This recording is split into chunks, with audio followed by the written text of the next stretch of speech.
Oh, Shaka-Khan, I'm Every Woman. Classic. Love her. What an amazing artist. So we are back, and we have been talking all about the awards that are happening with the Ethnic Minority Welsh Women Achievement Association, or how do you say the abbreviation? EMWWAA. EMWWAA, EMWWAA. And yeah, we were just having a quick chat, and you were saying that as a trustee, you got to go and mentor in schools. Yeah. So as trustees, we get exposed to other charities, organizations, and as I mentioned previously, a lot of the mentorship or the training facility goes into Welsh healthcare as well. Coming back to understanding about the healthcare in general, but the other part of it that we are starting to promote as well is working with other charities like SCF Cymru, for example, in bringing mentors, ethnic minority mentors, who are perhaps exposed to business or exposed to sports or exposed to various different disciplines, going into schools and mentoring children who can see familiarity in That's cultural so important, exchange, isn't it? It is. To have those role models and those Absolutely. mentors. And it was I got to admit, it was my first experience in this, and I went through the whole year with a student actually, and she was a refugee from she came through the asylum route, and she came with her parents and a sibling, and it was seeing how she has grown from age 7 to when I met her, she was 14, 15, and how she's grown up and now she's doing her A-levels. And I watched her and I became a friend. And she's one of the finalists, actually, Jess, in the category Satara. Yes, she's one of the finalists in our category. So brilliant. Which category is that? Young Achievers. Young category. Achievers. So okay. I saw her grow and flower, and how rewarding, confidence, and how a young woman, a young girl like her, is able to support her own family. From the barriers of language, as we were talking earlier, from the barriers of culture. And obviously her parents have come from very good backgrounds, very secure backgrounds in their countries, coming here, not knowing anybody, not knowing anything. And, the support system that the Welsh community, the Welsh government have for asylum seekers coming in. But in particular, seeing a young girl going into school, not knowing English at age 7, and suddenly 7 years later, flourishing and getting A's in her exams.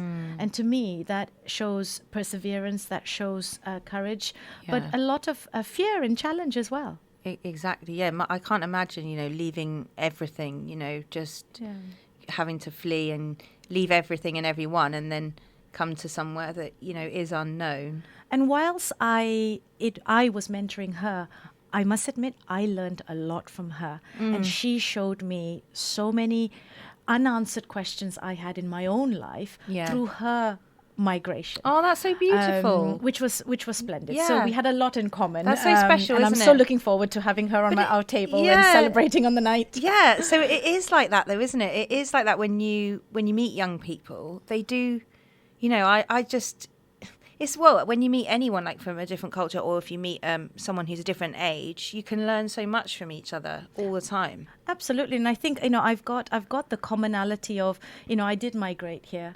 I had an education here. I got married when I was young. I got divorced as well. I came back to Wales with a child. I was rebuilding my life for that 7 years, and now I'm remarried. So, and I've just finished my PhD as well. So, my own story, thank you. My own story is a reflection on my own journey. But like I mentioned before, there are women out there who don't have maybe a more privileged journey, I would say I've had. Whilst I've had my trials and tribulation, I have been able to pick myself up. I have gone through, the lowest of the lowest in confidence. But I've managed to come out of it with the support of really close, family and friends. But there are other women who don't have that privilege. Exactly. That's why your charity is so important, though, isn't it? Because if you don't have that support network around you, then it is really difficult when you're isolated. Yeah, absolutely. And year on year, I've gained so many friends through the support of EMWWAA. Yeah. Even working with trustees, I learn every day because you're getting women from all walks of life, all disciplines of life, all experiences of life, teaching each other. Yes, we're running the organization, we are running the award ceremony. You've got to do all the hard graft, should I say? But it's actually something deeper, though, isn't it? Really? Yeah. It's a community. It's a network of women wanting to do this together. Do that together and learn from each other going forward. And those connections are so important. And I think also, we had COVID where we were all isolated. And I think it's more important now than ever, that when we come together, we can come together, like we appreciate it more. But also not to forget that we don't have to, I feel like it's very easy to get conditioned, to just being isolated, like through that experience of lockdown. Absolutely. And I think the challenge, as always with the award ceremony, is getting the outreach, getting to the women who, I want to get nominated. Please nominate me, and not be afraid of those nominations. Yeah, exactly.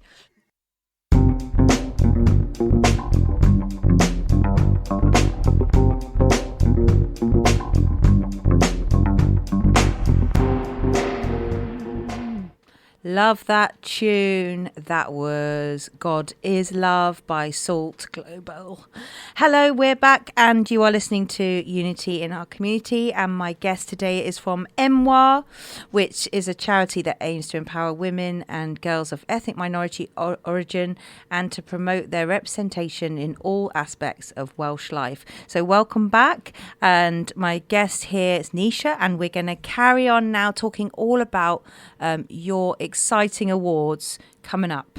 Thank you, Jess. Yes, indeed. From EMWWAA, Ethnic Minority Welsh Women Achievement Association, we're a charity and we run an awards ceremony once every 2 years.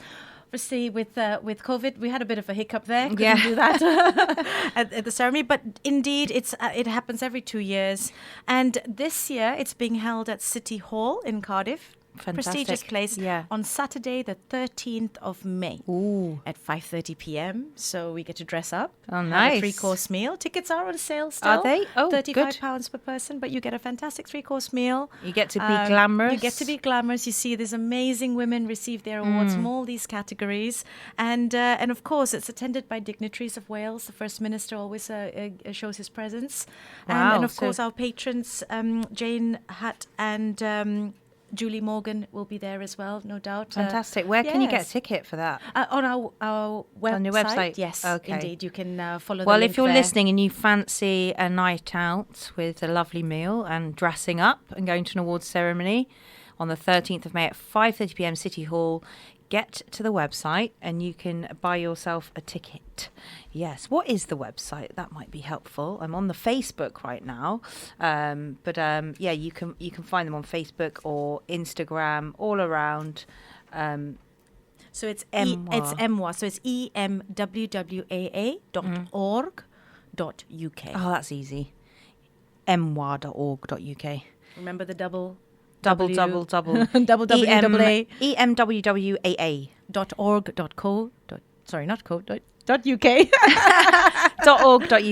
.org.uk. Okay. Well, I'll put the info out later on Unity and Community, because we will be uploading this chat as well. So give us a follow if you miss any of that information, or if you're driving, you can't write it down. There will be a replay on Unity in Our Community. So what haven't we covered then? Like, you're going to talk about the lifetime achievement. Yeah, so within EMWWAA, within the awards, and it's changed throughout the years, or it's evolved, should I say, throughout the years in different categories, and recognizing women who have contributed to society, be they in health, sciences, sports. It's trying to focus or put focus on different categories that highlights these achievements. And this year we have, indeed, like you mentioned, Lifetime Achievement Awards, and this is recognizing women who have, given their whole life and to their own society, to their own community, and we have quite a few women in that category. I'll come back to that in a moment. We've got the Young Achiever category. We've got Violence Against Women, agenda category, and this is quite an interesting category. It identifies women who have made outstanding contributions to violence against women. Really important as well. Yeah, women managing their own business. Okay, so in Wales, development entrepreneurs, exactly. defying all barriers when it comes to, business. Self-development, trying to overcome significant social, economic and personal barriers as well. And of course, a lot of these categories is pure determination of wanting to accomplish something. And is to applaud their strength and, their initiative and most of all, their self-motivation to within each categories. And, we've got arts, culture and sports. So this is looking at aspects of commercial and academic areas. And then you've got the science, technology and healthcare, women who have contributed in that sector. And something that we're not doing this year, but certainly happened last year, was the COVID Award of women who shone during the COVID crisis. Oh, yes, because there was a lot of behind-the-scenes work going on in communities, wasn't there? Indeed. And it was a special award last time we had the award ceremony that was sponsored by the Welsh government in the recognition of women of ethnic minority contributing back to society, especially when women couldn't get hold of, or families, should I say, couldn't get hold of food and the right information being given. Yeah, it's a big one, isn't it? Yes. Information in terms of health, for example, understanding what is COVID, how COVID has spread, and the things that we can do to prevent that spread. And these are things that can get lost in translation from a language perspective. Yeah. I mean, that often happens, doesn't it? Even if you have a translator or something, still sometimes things can go a bit awry, Indeed, and I think the structure in which already we live in a society where we are exposed to different languages and different cultures and different ways of living. Coming to a country like the UK and being exposed to how we live here in the UK, which can be very different to how maybe communication is done in the origin countries. Certainly, me being a Malaysian, I can talk to my own experience. Through my own experience, the way we communicate is very different. Is very colourful, I guess, in how we communicate our messages. And that can have an impact on those who perhaps come from various other countries of origin and how things are designed here in the UK. Yeah, let's just delve into that a second. Can you give me an example of what you mean when you say the way you communicate is more colourful? I mean, and this is something I can certainly share through my own experience. Coming here as a young girl, being brought up in a country like Malaysia, we eat differently. We eat different food. The weather's different. The way we speak to each other is different. So when you come to a country like the United Kingdom, it is very different. And you're trying to fit in, I guess, and you're trying to have the power in the language and trying to explain simple things like going to the doctors or going to school, catching the bus, and I think if you don't have, perhaps you may have the understanding, but the language in translation can become lost. And certainly for me, I got married really young, and I married a local, and the differences in culture was very apparent for me back then. Yeah, I'm a lot older and wiser now. Well, I think this is an interesting little conversation to just have quickly, because I get what you mean, because sometimes if you're in a marriage, for example, where there's two people from different cultures, the way that you're interpreting things is going to be completely different. And I was talking about my own personal experience and how when I was younger, I was in a relationship, and that person might do certain things that I would interpret as rude because of the way that I'd been brought up. But to them, because there was a difference there, it wasn't rude at all. But I'm sitting there thinking, oh, how rude, because I've been kind of brought up in this kind of British, you must say please, you must say thank you, all of those rules that sometimes you don't even realise they're there until you come across an incident where you have a kind of interpretation of something. It's really interesting you say that, because it takes me back to when I had my first job, Jess. Okay, so I graduated as an engineer, and I moved to London to get a job, and obviously I was married at the time, and I can say this quite openly, and I've said this quite openly before. And my husband at the time, he earned a graduate salary, and this is going back 2000 as an engineer, £20,000. and this was an internship graduate entry scheme. And I, after sending so many resumes out, I think it was like 200 resumes, I got accepted to one. Went for a job interview, and the gentleman who interviewed me was of Asian origin, and he looked at me, and he interviewed me. But the funny question he asked me, what is your husband earning right now? And I said, oh, okay, £20,000. And he goes, we'll give you 18, so you're not spending more than him. You're not earning more than him. And at the time, as a young girl, I just accepted it because I wanted a job. I wanted the experience. But now looking back and reflecting, what a statement to make. And so times have changed. Thank goodness. I can see your face has just dropped. Isn't that illegal now? It was a learning curve for me. Yeah. In terms of different people saying different things and interpretation. And now, 25 years on, if someone said that to me, I'd give them a piece of my mind because I have that courage. How is it relevant? How is it relevant? Exactly. Yeah. But you're absolutely right. Communication is key.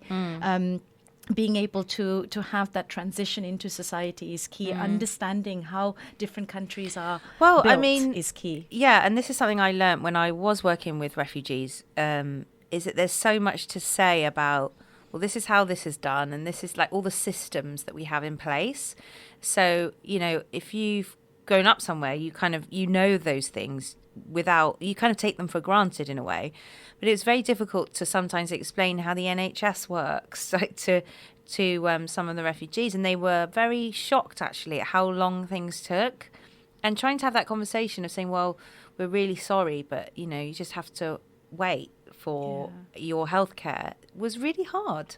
And I think the existence of an organization like EMWWAA, for example. And whilst we promote and we advocate and we put women on a platform for an awards ceremony for their achievements, it's those women who are doing that, are trying to bridge that gap of explaining that this is how this country works. And when you bridge that gap, it makes transitions a lot easier. It makes well-being, mental health a lot easier as well for women coming from ethnic minority background and it really is. Families that come to us. Yeah, because otherwise you, like you said before, like we said, you can feel isolated and unsupported, and then that's just not a very nice place to be. When on top of, it's almost re-traumatizing in a way, because if you've come from like a war zone or something like that, you really do need that extra support and that extra input. And absolutely, Jess. And it's also about keeping that heritage going as well. Not losing your heritage. Whilst you're moving to a different country doesn't mean you have to completely leave everything behind. And one of the categories that we have, the arts and culture and sports. This is looking at aspects of, to a certain extent, your academic achievements and the culture, but it's also showcasing the arts and the dance and the singing. And all the things that are what makes you culturally that are so important, that are very important. I think slightly in our society devalued in 2023 or lost completely, or sometimes. Maybe lost. So we do need to hold on to those. And that's part of the entertainment you see at the awards ceremony. Oh, is it? Oh, tell us. We always have loads of entertainment from different cultures. Tell us about the entertainment. We have one of our trustees. She's a lovely dancer as well. But we get people from Japanese background, people from African background, Asian background, Iranian or Iraqi, showcasing different. It's a show as well. It's a show, absolutely. So you come, you have a fabulous meal, you have a show as well. You get exposed. Certainly, I have in the last few years being part of EMWWAA. It sounds really exciting. You should come. I really should. Yes. Yeah. I'm inviting you. I would love to come. Absolutely love it. It sounds brilliant. It sounds really fantastic. You're listening to Unity in Our Community, and I hope you're enjoying this show.